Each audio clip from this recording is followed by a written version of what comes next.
खुश हो रहे और भजन गा रहे, मैया रानी के नवरात्रे आ गए। भक्त खुश हो रहे और भजन गा रहे।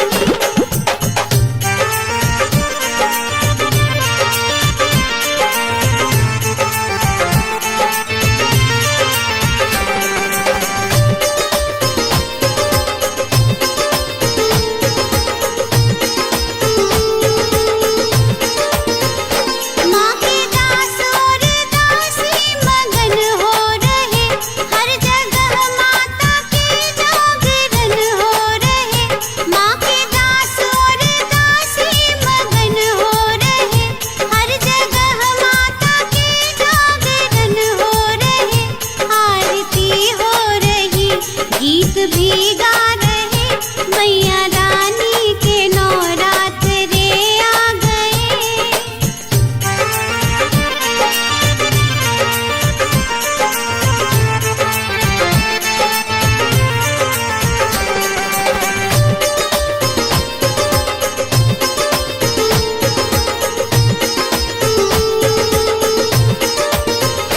माँ के मत वाले भक्तों में छाए उमंग, महामाई की महिमा सुने एक संग।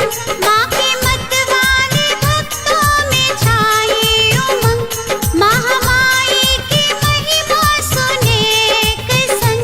माँ के चरणों में सब फूल बरसा रहे, मैया रानी के नवरात्रे आ गए।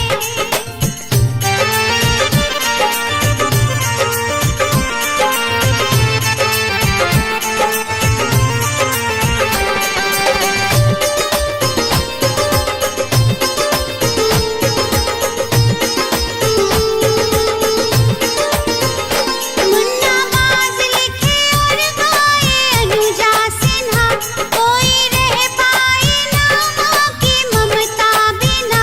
मुन्ना बाज लिखे और गाए अनुजा सिन्हा, कोई रह पाए ना माँ की ममता बिना।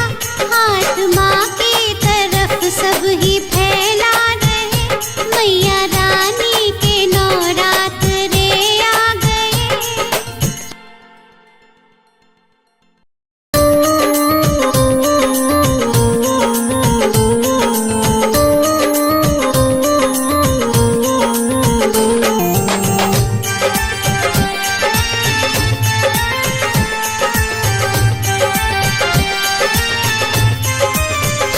मैया रानी के नवरात्रे आ गए। भक्त खुश हो रहे और भजन गा रहे, मैया रानी के नवरात्रे आ गए। भक्त खुश हो रहे और भजन गा रहे।